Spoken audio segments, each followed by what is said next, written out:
नमस्कार मित्रांनो, ह्या भागात आपण पाहणार आहोत साक्षात महाराष्ट्र कुलस्वामिनी आई तुळजाभवानीचे मंदिर। धाराशिवमध्ये तुळजापूर येथे असणाऱ्या तुळजाभवानीचे मंदिर म्हणजे संपूर्ण महाराष्ट्राची कुलस्वामिनी होय।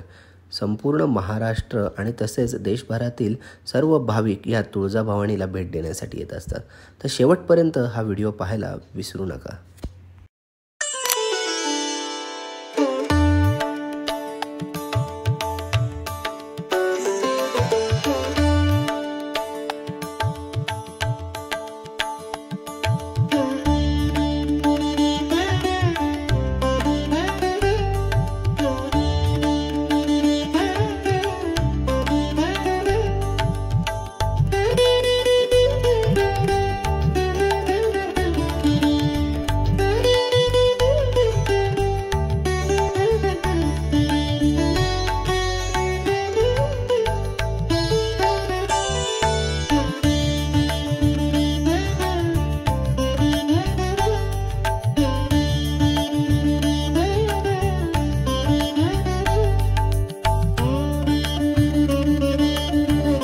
तुळजाभवानी ही महाराष्ट्राची कुलस्वामिनी आणि एक पूर्ण शक्तिपीठ आहे।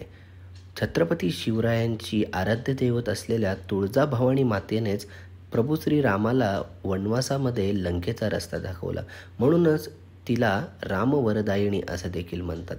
ही तुळजाभवानी आपल्या सर्वांना कायमच प्रेरणा देत असते। देवीचे मंदिर हे धाराशिव म्हणजेच तुळजापूर येथील बालाघाट डोंगररांगाच्या कडेपठारावर वसलेले आहे।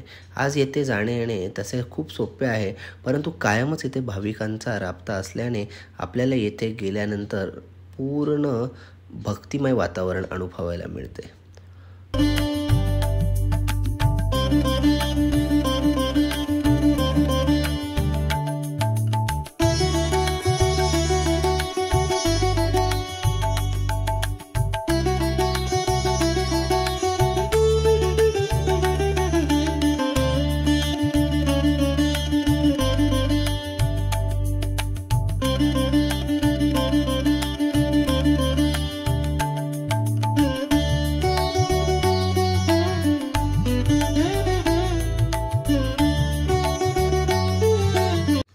महाराष्ट्रात असणाऱ्या 3.5 शक्तिपीठांपैकी प्रमुख किंवा संपूर्ण एक असणारं हे शक्तिपीठ म्हणजे महाराष्ट्राची कुलस्वामिनी आई तुळजाभवानी मातेचं मंदिर होय।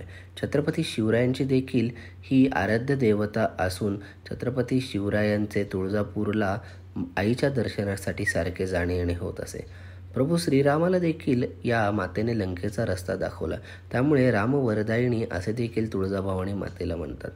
तुळजाभवानीची मूर्ती ही चल म्हणजेच हलणारी असून वर्षातून 3 वेळा ती आपल्या सिंहासनावरनं हलवली जाते।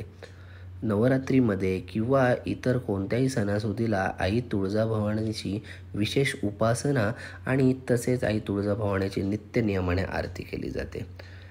संपूर्ण व्हिडिओमध्ये आपण पाहू शकतो की कधीही गेलं तरी इथे खूप भाविकांची मांदियाळी भरलेली असते। तर आई तुळजाभवानीला आपण ज्यावेळेस जाल त्यावेळेस हे स्वर्गसुख नक्की अनुभवा।